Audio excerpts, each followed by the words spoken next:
দেয় কিনা আসলে এটা তো আর প্রমাণ হয় নাই। এই জয় এত আনন্দিত হওয়ার কিছু নাই। 70 মিনিট 80 মিনিট পর যখন আর্জেন্টিনা 2টা গোল খাইলো, বাংলাদেশ থেকে কয়েক লক্ষ কোটি টাকা পাঠানো হয়েছে। তারপরে এটা যখন ফিফার অ্যাকাউন্টে গেছে ওরা কনফার্ম হয়েছে, খেলা ঘুরে আর্জেন্টিনাকে জয় করেছে। কয়েক লক্ষ কোটি টাকা পাঠানো হয়েছে, কয়েক লক্ষ কোটি টাকা শুধু বাংলাদেশ থেকে। 70 মিনিটের পর বাংলাদেশ থেকে কয়েক লক্ষ কোটি টাকা পাঠানো হয়েছে। হিংসা করে জ্বালা ওদেরকে প্রথমে একটা শান্ত কথা সূত্রে খবর আসছে। প্রিয় বন্ধুরা, আসসালামু আলাইকুম। ভিডিওটা তো অবশ্যই দেখেছেন।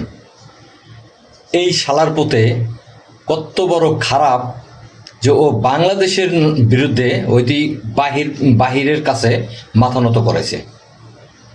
এটা প্রশাসনের নজরে নেওয়া উচিত, কারণ বাংলাদেশের নামে যে বদনামটি করেছে ওইটি ও অনেক বড় অপরাধ করে ফেলেছে।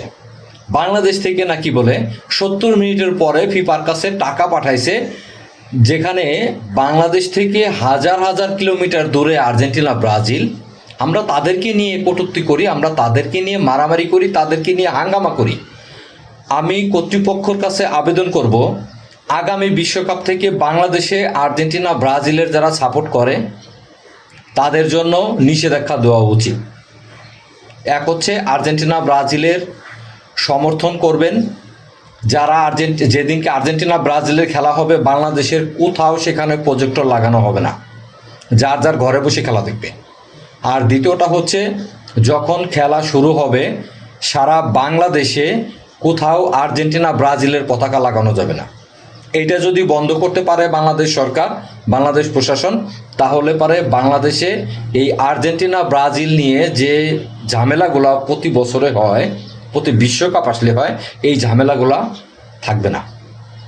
যেমন শুনেছি গতকালকে কুমিল্লা নাকি একজনকে পিটিয়ে মেরে ফেলেছে, আবার তার 2 দিন আগে 2 জন সুইসাইড করেছে। ব্রাজিল হেরেছে বিদায় তারা সুইসাইড করেছে।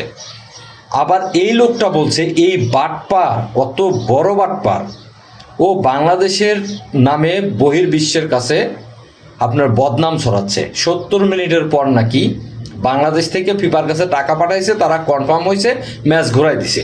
এই বাটপারকে বাংলাদেশ থেকে বিতাড়িত করা হোক, না হইলে ওকে ধরে গরম ডিম থেরাপি দেওয়া উচিত, তাহলে আসল সত্য বেরোয় যাবে। এই সমস্ত পাগলামি, পাগলের ক্লাব বাংলাদেশে চলে না।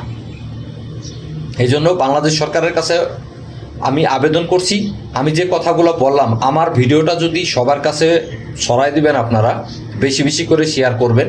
যদি প্রশাসনের নজরে আসে আমার কথাগুলো যেন অবশ্যই প্রশাসন নজরে নেয়, কারণ প্রতি বছরে শুধু এই আর্জেন্টিনা, ব্রাজিল এই দুইটি দলকে কেন্দ্র করেই সারা বাংলাদেশে যেরকম সহিংসতা তৈরি হয়, আমার মনে হয় এটা বন্ধ করে দেওয়া উচিত। যে যার দল করবে ঘরে বসে দল করবে। আর্জেন্টিনা, ব্রাজিলের খেলা হলে যেন কোথাও যেন প্রজেক্টর লাগানো না হয়।